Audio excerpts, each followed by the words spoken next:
La frase "qué lindo es dar buenas noticias" quedó mal para siempre por un pasado que todos recordamos.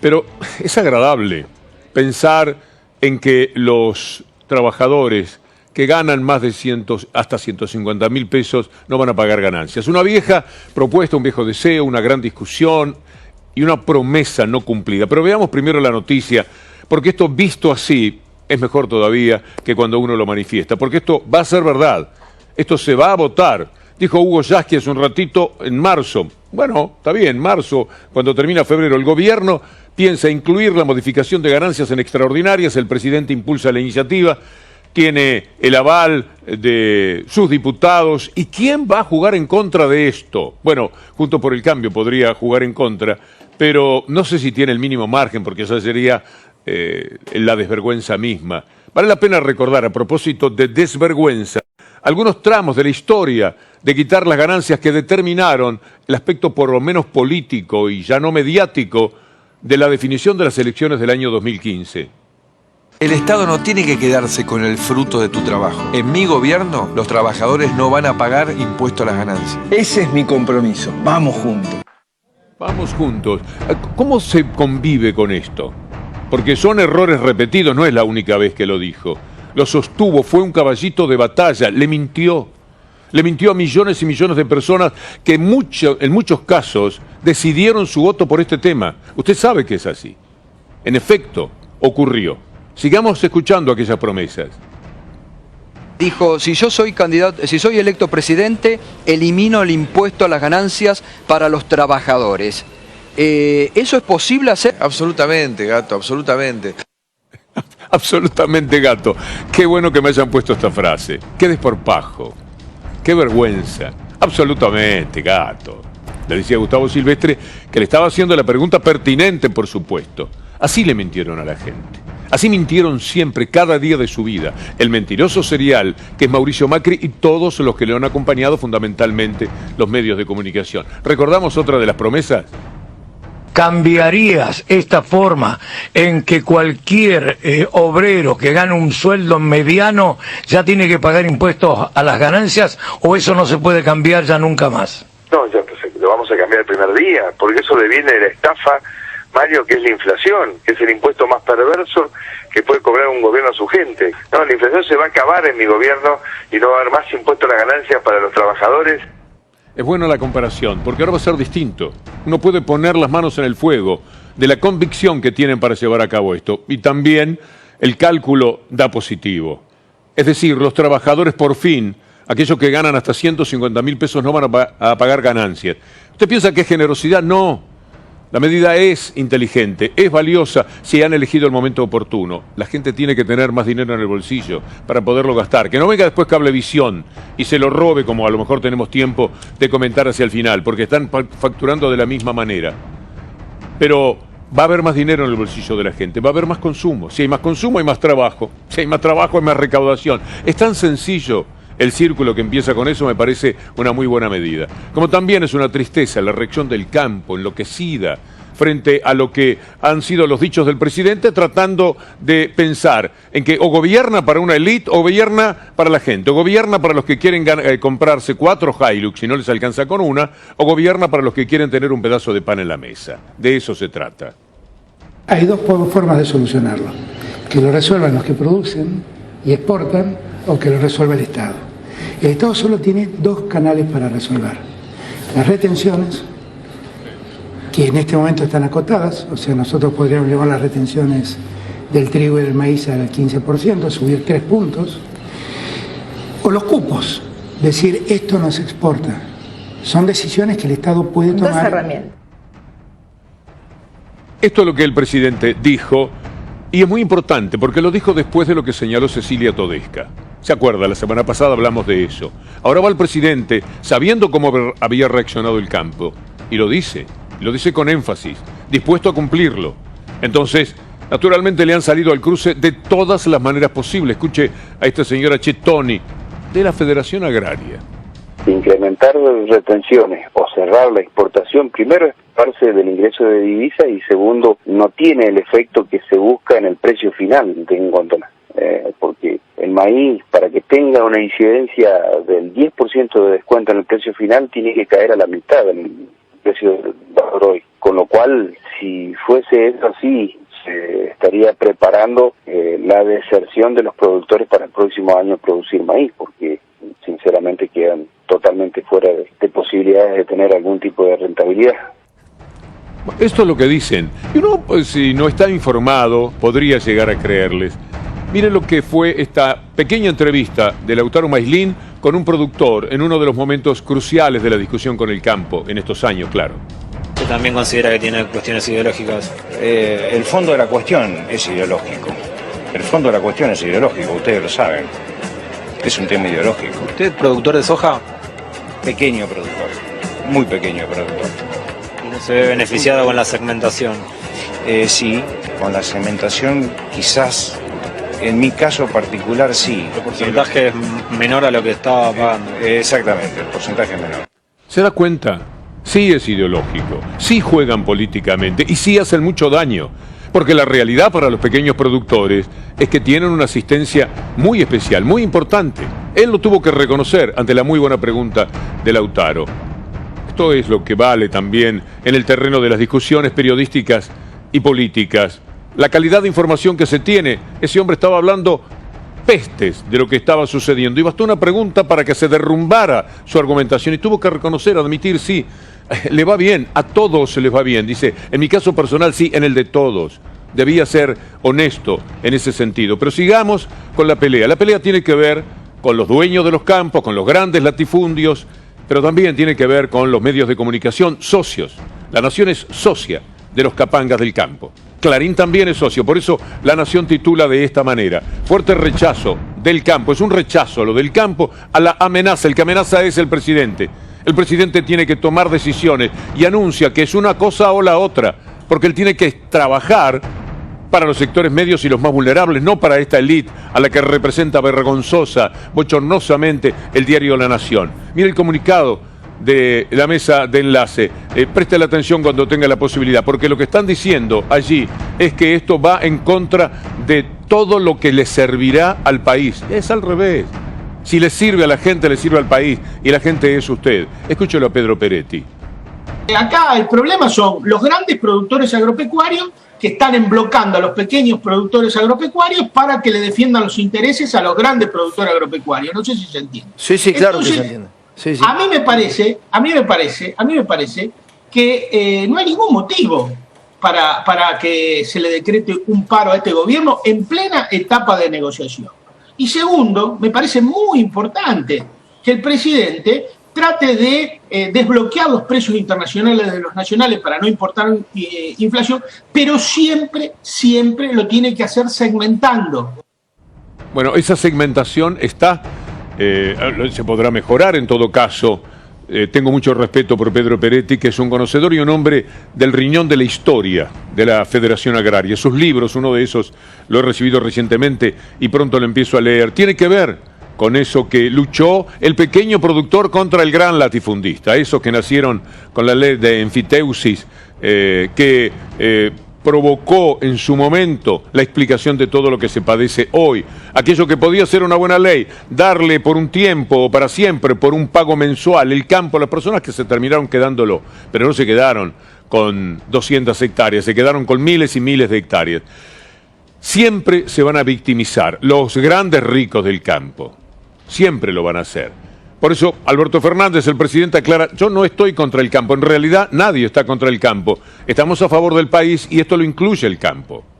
No estoy contra el campo, estoy a favor de la mesa de los argentinos, estoy a favor de garantizarle a los argentinos que tengan la comida que siempre necesitan a precios razonables, porque cuando el maíz sube, el efecto de la suba del maíz, vos me vas a decir, pero no comemos nosotros tanto maíz, no tomamos algún choclo, pero los pollos, la producción de huevos, la producción de cerdo, la producción de carne que se termina en un feedlot, necesita del maíz. Y si el maíz sube, sube el precio de la carne. Y si a ese precio que sube de la carne se le suma que vino China con una fuerza enorme a buscar carne de Argentina, bueno, entonces tenemos un problemón.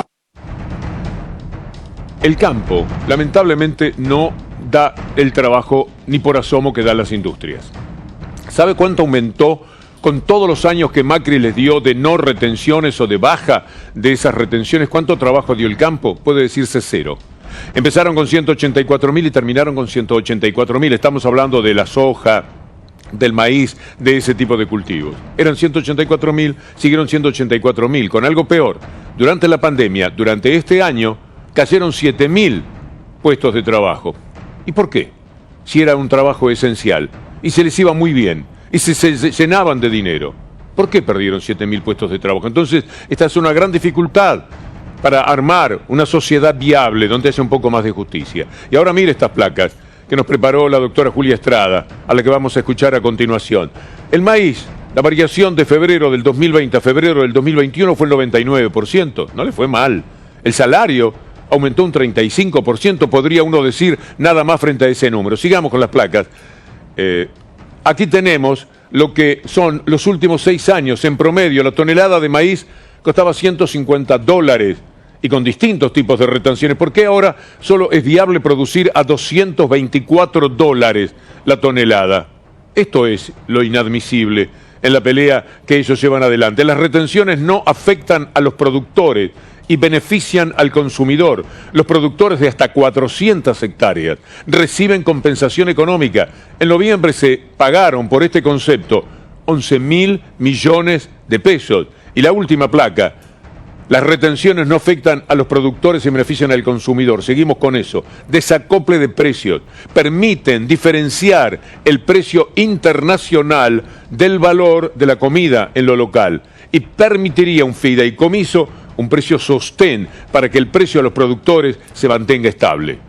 ¿Cómo es posible que si funcionó el negocio de la producción de maíz para todos estos productores que viven de la producción de maíz, y está muy bien que así sea, durante la última etapa del gobierno de Cristina, durante Macri y hasta, diría, 3/4 partes de la pandemia, ahora ya no funcione con los valores anteriores? Es decir, no tiene lógica el hecho de que ahora pierdan plata como están planteando. En todo caso, están disputando quedarse con ese precio internacional que sube, pero a costa de nosotros que lo tendríamos que pagar más caro.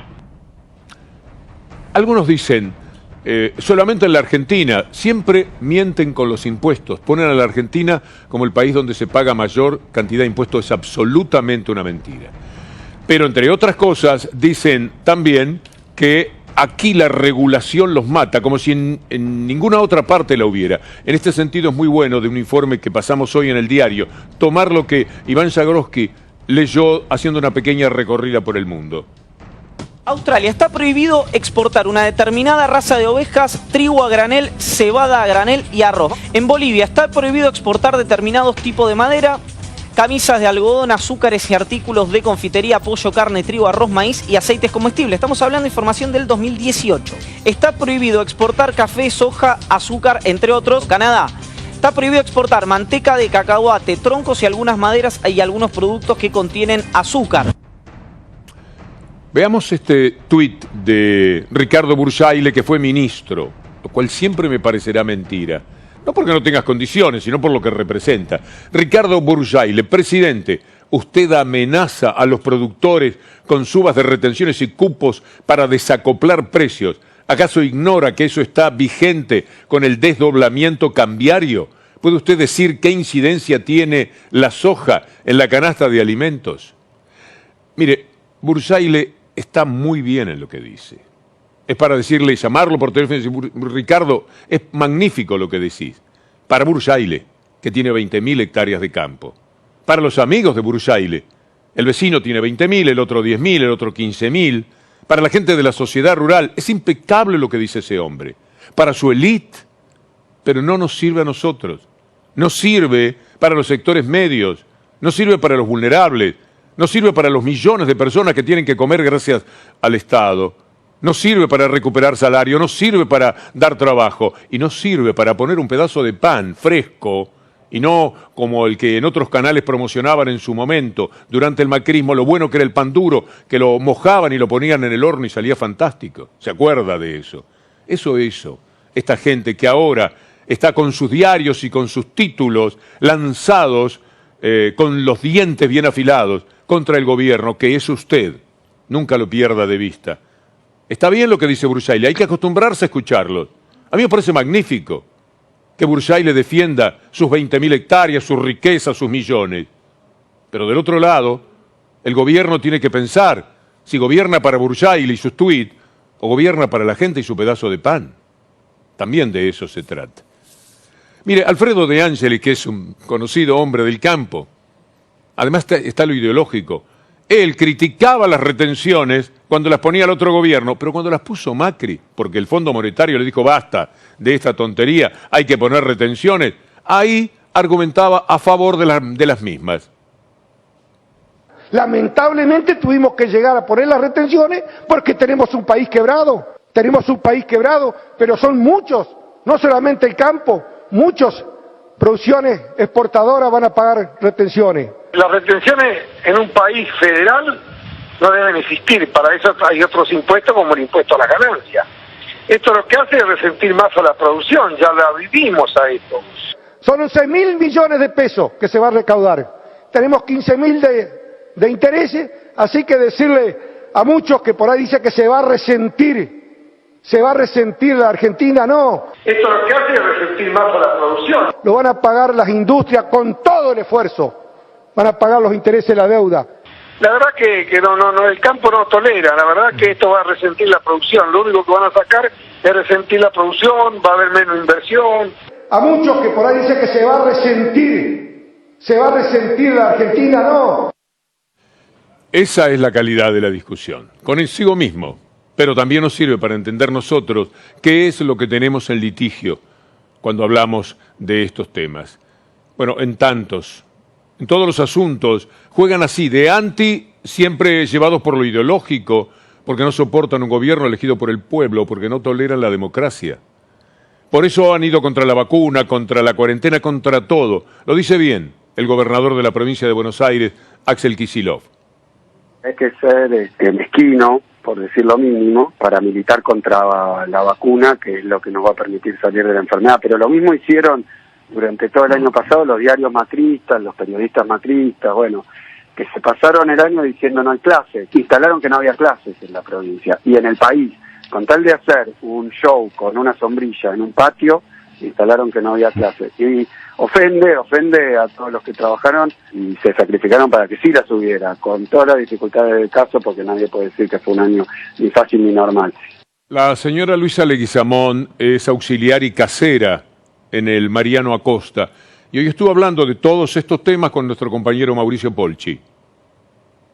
Las aulas que no tienen ventilación, y hay algo fundamental, que es la garantía de la higiene. Eso no va a ser posible por el faltante de personal que tenemos, que ha sido desde siempre, pero bueno, hoy con todas las medidas de seguridad extremas que hay que tomar, eso es imposible. No por el mismo salario, además. Obviamente, los salarios por debajo de la línea de pobreza, y vamos a seguir explotando a los trabajadores, haciéndole cumplir funciones que no corresponden. A veces cansa y harta el hecho de que por el marketing, por las campañas, digamos, del macrismo, haya que decir las cosas no solo 1000 veces lo mismo, sino todo el tiempo estar como contrarrestando críticas o posiciones absolutamente insostenibles y lamentables, ¿no? Nos estuvieron acostumbrados en el macrismo al marketing como forma de gobierno, es decir, a cáscaras vacías, pero con mucho anuncio, mucho aviso, mucho bombo. Entonces, a veces, lo que a mí me preocupa sobre todo es la confusión que esto genera. Pero el país parece sometido a la necesidad de superar sus pruebas, las negativas. Mire usted lo que está sucediendo con el colega Santiago O'Donnell. Lo llamó Mariano Macri, el hermano de Mauricio Macri. Se pusieron en contacto y Mariano le dijo, quiero hablar, contar todo lo de la familia y lo de mi hermano, qué es esto y lo otro, y lo pintó de negro. Así estaban las cosas y se sentaron a conversar horas y horas, días y días. Pero en algún momento algo no le gustó después de publicado el libro, o cuando ya sabía que se iba a publicar. Por ejemplo, esta frase, leemos juntos.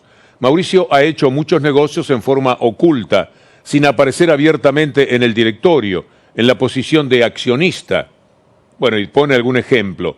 Y termina diciendo, está por ejemplo en Mirgor, una empresa de aires acondicionados para autos que creció de manera desaforada gracias al market share, porción de mercado que tenía Sebel, en la que metió a los Caputo. Mauricio era el dueño del negocio, pero no figuraba. Es decir, estaba estafando a todo el mundo. Lo cuenta su hermano. Cuando su hermano se sienta alguna vez en la reunión familiar hacia fin de año y sabe que no puede saludarse con este hermano y con el otro que está de acuerdo con Macri, o al que Macri banca un poco más, y se siente desolado en medio de la familia, se arrepiente. Dice, qué barbaridad, lo que hice porque estaba muy enojado. Estaba muy enojado porque se sentía estafado, además, como la hermana de los Echeverri. Estaba estafado. Entonces habló con Santiago, buscó un periodista creíble, un excepcional periodista. Y el periodista le puso las condiciones. Mirá que hay un momento en el que cruzás el Rubicón. No hay manera de echar atrás. Alea jacta es decir, la suerte está echada. Él dijo, sí, estoy completamente de acuerdo. Pero miren ahora lo que está sucediendo. El libro sobre Mauricio Macri y un peligroso fallo contra la libertad de expresión. Una jueza determinó, Marta Gastaldi, que multará al periodista Santiago O'Donnell si no entrega antes del martes las grabaciones de Hermano. Hermano se llama el libro, hecho por Santiago, con la palabra de Mariano O'Donnell. Esto es verdaderamente inadmisible. Hoy hablamos con Santiago O'Donnell.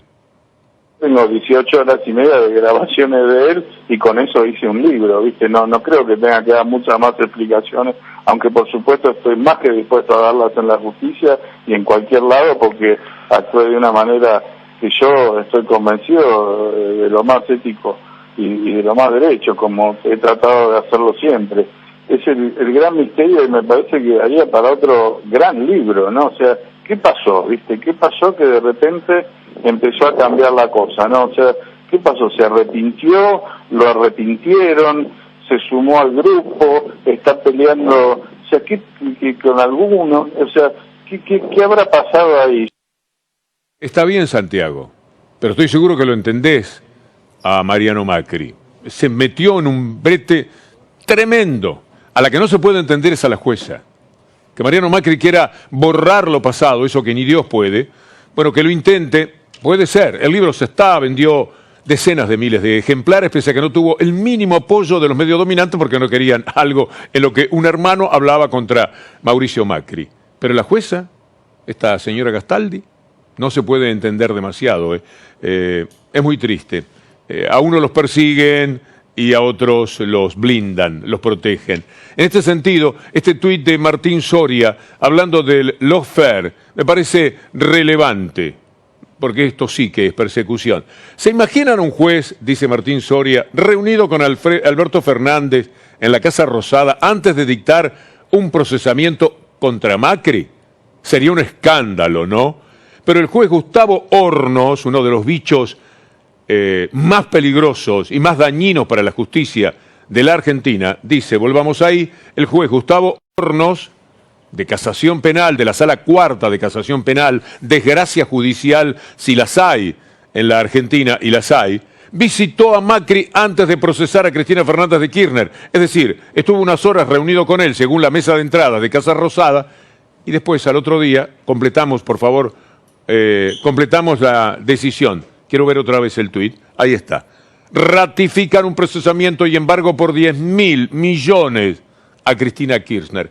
Eso hizo Hornos. Escuchemos a Alberto Fernández hablando de la persecución judicial. Esas mecánicas de persecución violan los sistemas más modernos del derecho penal y son inadmisibles. Yo no las acepté nunca, no las acepto ahora, no las aceptaré el día que deje de ser presidente, porque creo en que el derecho penal es el sistema por el cual los ciudadanos le ponemos límites al Estado para perseguirnos. Así las cosas. Miro el reloj porque ya viene nuestro buque insignia en instantes con Gustavo Silvestre, ya lo vi pasar por allí rumbo al estudio. Pero quiero cerrar con la estafa de Cablevisión. Quiero darle continuidad al tema, porque robar a 4 millones de personas es un lujo que pocos se pueden dar en este mundo. Y eso es lo que ha sucedido y seguirá sucediendo. Escúchelo a Gustavo López. El Estado no tiene que quedarse con el fruto de tu trabajo. En mi gobierno... No, es verdad eso, pero en este caso los privados no tienen que quedarse con el fruto de su trabajo. Ahí está el vicepresidente de ENACOM. Nosotros somos inflexibles en esto, no hay negociaciones. Lo que hay son conversaciones para que se pongan a derecho, no son negociaciones. Ya algunas empresas grandes empezaron a devolver el dinero, se allanaron a lo que la ley dice, seguimos conversando con todos como tenemos que hacer por el tema de futuros aumentos. También les hemos comunicado que quien no cumpla con la resolución no va a poder aumentar y que además vamos a aplicar las multas y vamos a seguir hasta las últimas consecuencias. Gracias a Julián Capazo en nuestra producción, el saludo para Anabela Sánchez, que no está, pero está en todo lo que estamos haciendo aquí, y a Federico Ferro por llevarme de la mano. Se viene Gustavo Silvestre, nosotros lo invitamos para mañana a las 6 de la tarde en El Diario. Hasta entonces, si Dios quiere.